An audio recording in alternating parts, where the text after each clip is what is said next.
1970s Mumbai அந்த சிட்டியோட under வேர்ல்ட நிறைய gangsters rule பண்ணிட்டு இருந்தாங்க.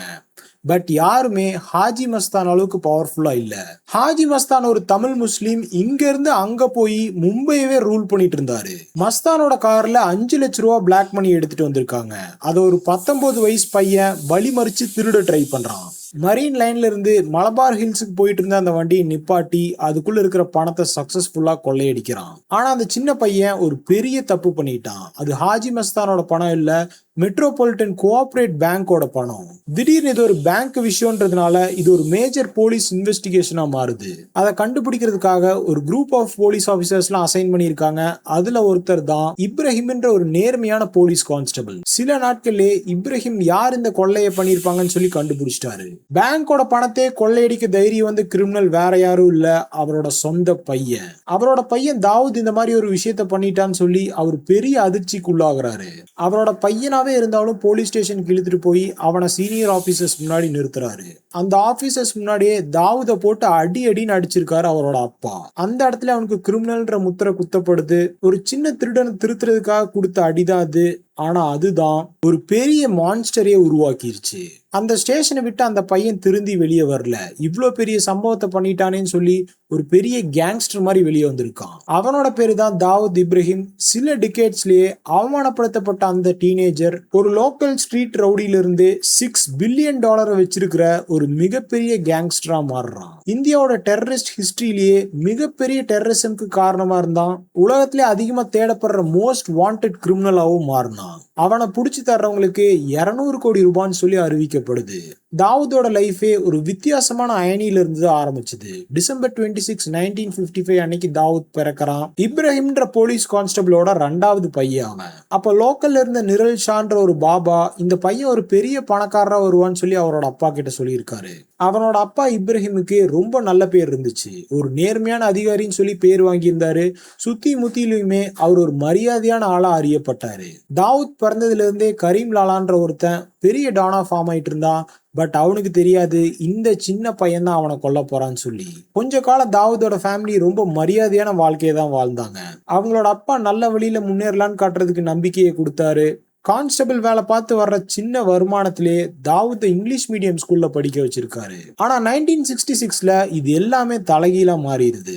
ஒரு ஹை ப்ரொஃபைல் மர்டர் கேஸை சால்வ் பண்ண முடியாம போனதுனால அவரோட அப்பா இப்ராஹிம போலீஸ் கான்ஸ்டபிள் வேலையில இருந்து சஸ்பெண்ட் பண்றாங்க. கிட்டத்தட்ட 12 பேர் கொண்ட அந்த ஃபேமிலி ரொம்ப கடுமையான வறுமைக்கு தள்ளப்படுறாங்க. ஆம்பிஷன் இருந்த இடத்துல இப்ப பசி தான் இருக்கு. ஸ்கூல பாதியில இருந்து நிப்பாட்டுற நிலைமைக்கு போறாங்க. தாவூதையும் ஸ்கூல்ல இருந்து நிப்பாட்டுறாங்க. கிளாஸ் ரூம்ல படிச்சுட்டு இருந்த பையன் இப்ப மும்பையோட தெருவுக்கு வந்துட்டான். 14 வயசு ஆகும்போது அவனோட முதல் திருட்ட பண்றான். மார்க்கெட்ல எல்லாம் டூப்ளிகேட் ஃபாரின் வாட்ச் எல்லாம் விற்பாங்கல்ல, ஃபர்ஸ்ட் அதை ஆட்டைய போடுறான். பட் அந்த திருட்டு அவனுக்கு பத்துல. பஷு தாதான்ற ஒரு லோக்கல் கேங்ஸ்டர் கூட போய் தாவூத் சேர்றான். ஆரம்பத்துல இந்த விஷயம்லாம் நல்லா போயிட்டு இருந்தாலும் பஷு தாதா பப்ளிக்காவே அவமானப்படுத்துறாரு தாவூதோட அப்பாவையும் தாவூதோட அண்ணனையும்.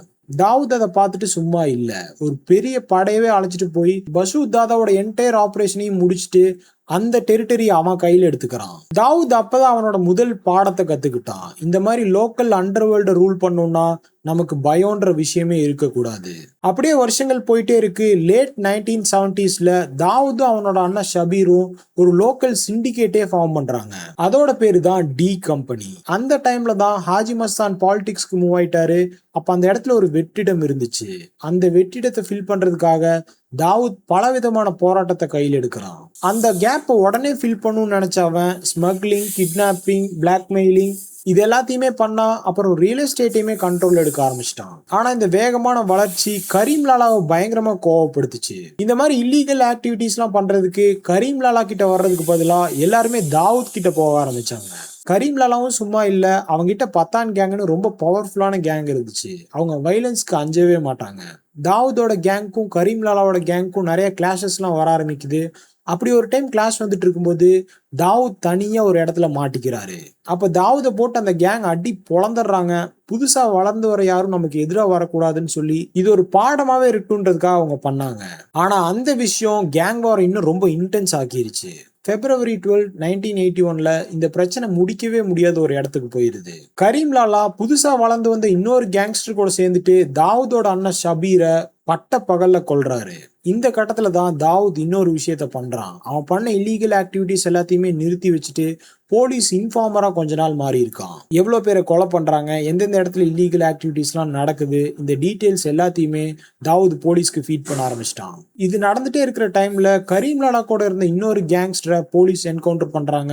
அந்த கேங்ஸ்டர் இறந்ததுக்கு அப்புறம் தாவூத் கரீம் லாலாவோட மொத்த சாம்ராஜ்யத்தையுமே அழிக்கணும்னு சொல்லி பிளான் போட்டான்.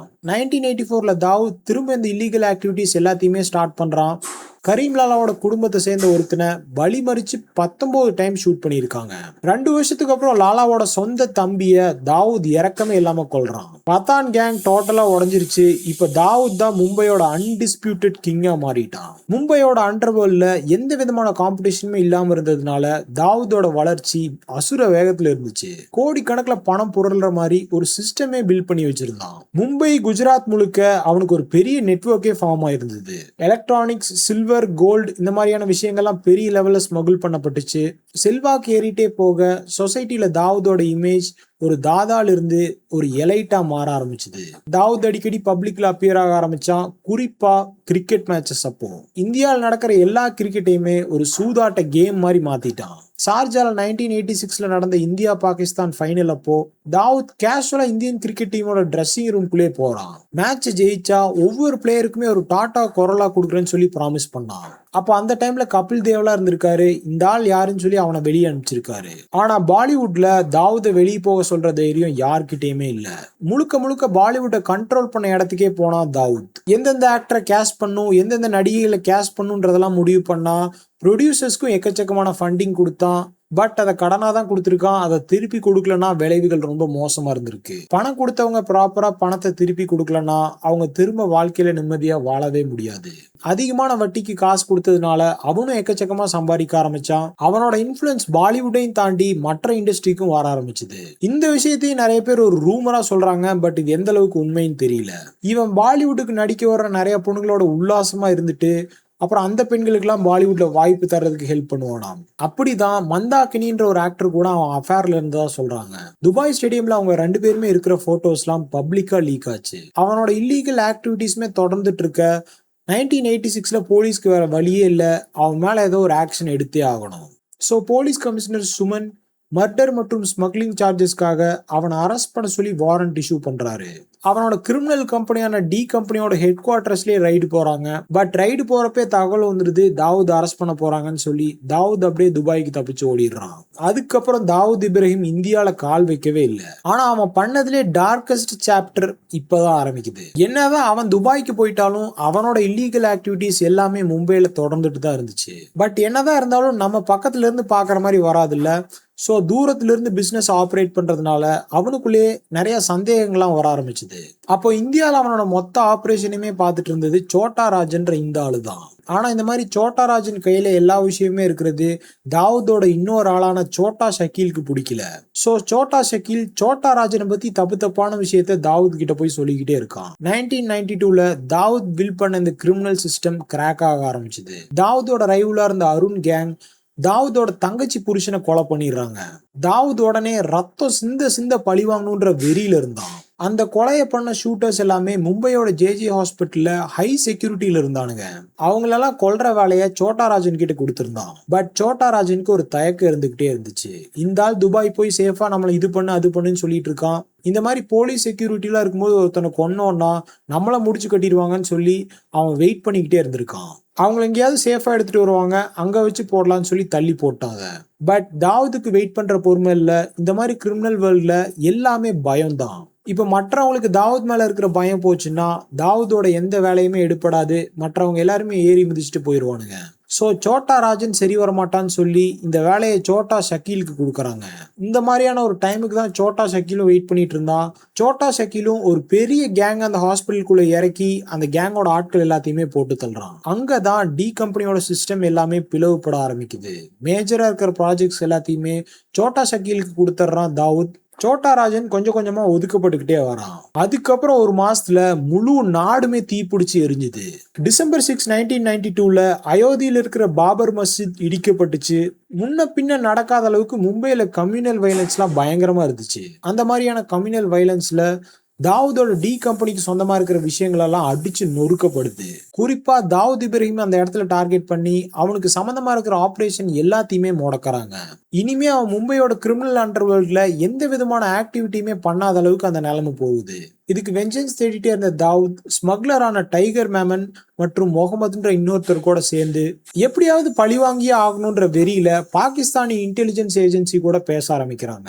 ஐஎஸ்ஐயும் தாவூத் இப்ராஹிமும் சேர்ந்து இந்தியாக்குள்ளேயே ஒரு பெரிய தாக்குதல் நடத்துறதுக்கான வாய்ப்பு எதிர்பார்த்துட்டு இருந்தாங்க. ஆர்டிஎக்ஸ் ரைபிள்ஸ், கிரெனேட்ஸ் இது எல்லாத்தையுமே பாகிஸ்தானி இன்டெலிஜென்ஸ் ஏஜென்சி தாவூதுக்கு கொடுத்தாங்க. சோட்டா ராஜன் ஒரு ஹிந்துன்றதுனாலயான்னு தெரியல, இந்த விஷயம் எல்லாத்தையுமே அவனுக்கு தெரியாத மாதிரி பாத்துக்கிட்டாங்க. தாவூதோட நம்பிக்கைக்குரிய ஆளா இருந்த அபு சலீம் தான் இந்த விஷயத்தை எல்லாத்தையுமே ஸ்மகிள் பண்ணி மும்பைக்கு கொண்டு வந்திருக்கான். கிட்டத்தட்ட ஒரு வருஷம் தாண்டி மார்ச் 12, 1993 அன்னைக்கு தாவூத் நினைச்ச மாதிரியே பழி வாங்குறான். மும்பையே செதறி போச்சு. வெறும் 2 மணி நேரம் 10 நிமிஷத்துல 12 இடத்துல பாம்பு வெடிச்சிருக்கு. அது அந்த சிட்டியவே நாசமாக்குச்சு. 257 பேர் செத்து போனாங்க. 700க்கும் மேற்பட்டவர்கள் இந்த வெடி விபத்தினால காயமடைஞ்சு மாற்றுத்திறனாளி ஆனாங்க.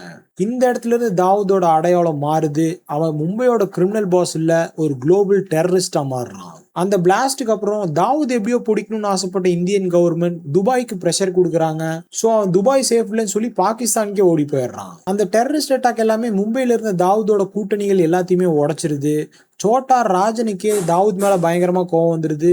அவனோட பர்சனல் பிரச்சனைக்காக அப்பாவி மக்களே கொண்டுட்டான்னு சொல்லி, இந்த மாதிரி நம்ம கூட இருந்தவன் நமக்கு எதிரா மாறிட்டானேன்னு சொல்லி 1994ல சோட்டா ராஜனை கொலை பண்ண ட்ரை பண்ணா தாவூத். அதுக்கப்புறம் 6 வருஷம் கழிச்சு 2000ல இன்னொரு டைம் அட்டெம்ப்ட் பண்றாங்க. சோட்டா ஷக்கீல் ஒரு ஹிட்மேனை பேங்காக் அனுப்பி ராஜனை கொலை பண்ண ட்ரை பண்ணாரு. ஆனா இந்த அட்டாக்ல இருந்து ராஜன் தப்பிச்சிடறான். அதே நேரத்துல மும்பை மேல தாவூதுக்கு இருந்த பிடி கொஞ்சம் கூட தளரல. அவனோட டெரர் நெட்வொர்க் எல்லாமே இந்தியா முழுக்க பரவி இருந்துச்சு. 1995ல தாவூதுக்கு பிடிச்ச படுத்த ஆக்ட்ரஸ் அவங்கள கேஸ்ட் பண்ண மறுத்ததுனால ஒரு டைரக்டரே கொலை பண்ணிடுறான். 1997ல ஒரு பெரிய மியூசிஷியனா இருந்த குல்ஷன் குமார் தாவூத் இப்ராஹிம்க்கு 5 லட்சம் ரூபாய் கொடுக்கறத மறுத்தது மட்டும் இல்லாம, அந்த பணத்தை நான் வேற ஏதோ ஒரு கோயில்ல கூட கொண்டு போய் போட்டுக்கிறேன், உனக்கெல்லாம் கொடுக்க மாட்டேன்னு சொல்லிடுறாரு. அதுக்காக பழி வாங்குறதுக்காக பட்டப்பகல்லே அவரை துப்பாக்கியால சுட்டு கொலை பண்றாங்க. நாளாக தாவூத் இப்ராஹிமோட ஆக்டிவிட்டிஸ் மும்பைல கம்மியாயிட்டே தான் வந்துச்சு. 2005ல இந்தியன் இன்டெலிஜென்ஸ் ஆபரேட்டிவா இருந்த அஜித் டோவால் ஒரு மாஸ்டர் பிளான போடுறாரு. அவரு சோட்டா ராஜனோட பெஸ்ட் ஷூட்டர்ஸ் எல்லாத்தையுமே செலக்ட் பண்ணி அவங்களுக்கு சீக்ரெட்டா ட்ரைனிங் கொடுத்து துபாய்க்கு அனுப்பி ரெடி பண்ணாரு. அவரோட டார்கெட் தாவூத் இப்ராஹிம். தாவூதோட பொண்ணுக்கும் கிரிக்கெட்டர் ஜாவிதுக்கும் துபாயில ஒரு வெட்டிங் ரிசப்ஷன் நடக்க இருக்கதா இருந்துச்சு. அந்த இடத்துலதான் தாவூதை போட்டு தரலான்னு பிளான் போட்டார் அஜித் தோவல். பட் அந்த பிளான் எல்லாமே தாவூத் பல வருஷமா கரப்ட் பண்ணி வச்சிருந்த போலீஸ் சிஸ்டம்னால கெட்டு போகுது. அஜித் தோவால் அந்த ஷூட்டர்ஸ் எல்லாமே மும்பையில் இருக்கிற ஒரு ஹோட்டல்ல அடைச்சு வச்சிருந்தாரு. அந்த ஹோட்டலுக்கு போலீஸ் ரைடு பண்ணி அந்த ஷூட்டர்ஸ் எல்லாத்தையுமே தூக்கிட்டாங்க. இன்னைக்கு டி கம்பெனி ஒரு இன்டர்நேஷனல் சிண்டிகேட்டாவே மாறி இருக்கு. தாவூதோட ஆபரேஷன்ஸ் யூரோப், ஏசியா, ஆப்பிரிக்கான்னு எல்லா இடமும் பரவி இருக்கு. இப்ப தாவூத் ஏதோ ஒரு மூலையில வாழ்ந்துட்டு இருக்கான். 2008ல மும்பையில் நடந்த அட்டாக்குக்குமே அவன் ஒரு காரணமா இருந்திருக்கான். இன்டெலிஜென்ஸ் ரிப்போர்ட் படி இப்ப தாவூத் அல் கய்தா கூட நெருக்கமா இருக்கான். 2015ல வந்த ஃபோர்ப்ஸ் மேகசினோட எஸ்டிமேட் படி அவன் கிட்ட $5 பில்லியன் மேல இருக்கு. அது மட்டும் இல்லாம அவன் 14 டிஃப்ரெண்ட் கண்ட்ரிஸோட பாஸ்போர்ட்டே வச்சிருக்கான்னு சொல்றாங்க. அவனோட ஃபேஸை மாத்திக்க எக்கச்சக்கமான பிளாஸ்டிக் சர்ஜரி பண்ணான்னு சொல்றாங்க. இன்னுமே எக்கச்சக்கமான ரூமர் இருக்கு. 20 வருஷத்துக்கு முன்னாடி அவனை பாய்சன் கொடுத்து கொண்டுட்டாங்க, கோவிட்ல செத்து போயிட்டான், ஹார்ட் அட்டாக்ல செத்து போயிட்டான் அப்படின்னு அவனோட மரணத்தை பத்தி எக்கச்சக்கமான ரூமர்ஸ் இருக்கு. பட் இப்போ அவன் சப்போஸ் உயிரோட இருந்தான்னா அவனுக்கு 70 வயசு தாண்டி இருக்கும். அவ்வளவுதான் இந்த வீடியோக்கு. நாளைக்கு இன்னொரு இன்ட்ரெஸ்டிங்கான வீடியோட உங்களை வந்து பாக்குறேன். பை.